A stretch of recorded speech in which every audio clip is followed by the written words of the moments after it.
You're listening to Tim Bulkeley's 5-Minute Bible. Hi, welcome to the first of what I hope will be a series on all of the E100 essential Bible readings. The first reading is Genesis chapters 1 and 2, which of course is the right place to start. The notes from the E100 team by Whitney Cunningham on this passage begin right from the start. The Bible introduces us to its main character. I loved that. And then I started to think about it. For the first hearers, that wouldn't have been true. They knew that Elohim means gods, powers that control the world.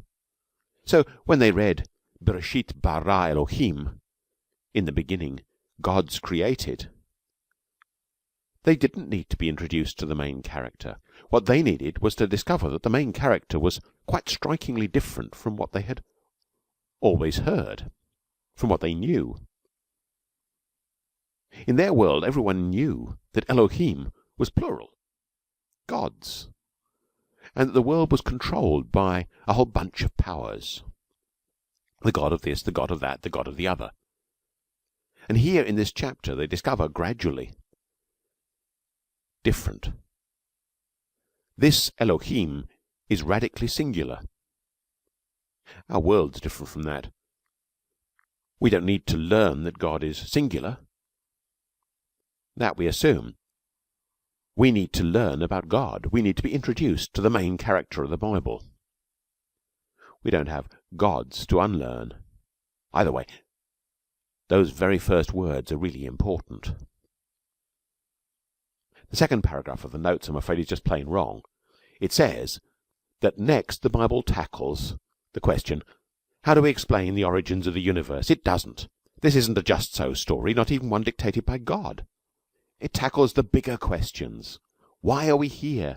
Why is there a world? Why is everything, including people? What's it all about? What's it all for? Those are the questions that these chapters tackle, and they're much bigger and more important questions than how do we explain the origins of the universe? But I'm glad that the notes notice the two strikingly different kinds of answer that are offered here.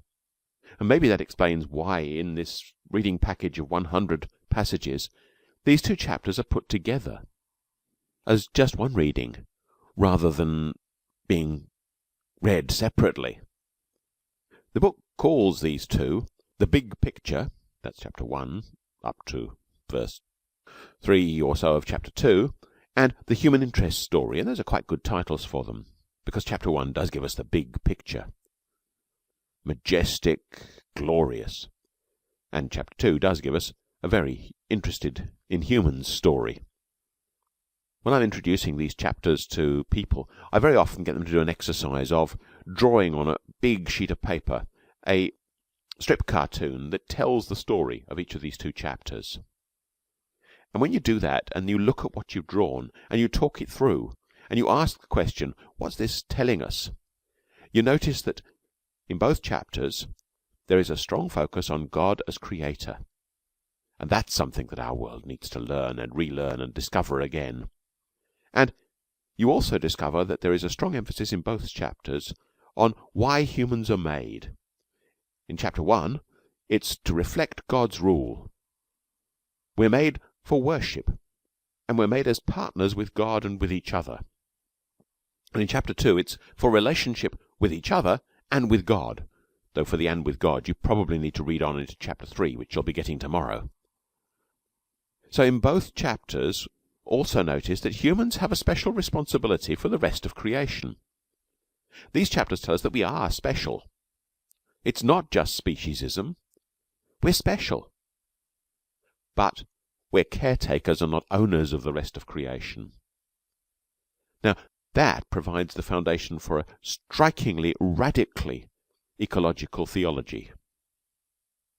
We don't have the right to rule creation for our own benefit and for our own sake. If we rule creation, it is as caretakers on behalf of the Creator. We are to look after, to take care of creation, to manage it on God's behalf. I recently preached a sermon on the first three words of the Bible, Bereshit bara Elohim, in the beginning God created. So I better stop quick, or this will become the 5-hour and not the 5-minute Bible. See you tomorrow. Bye.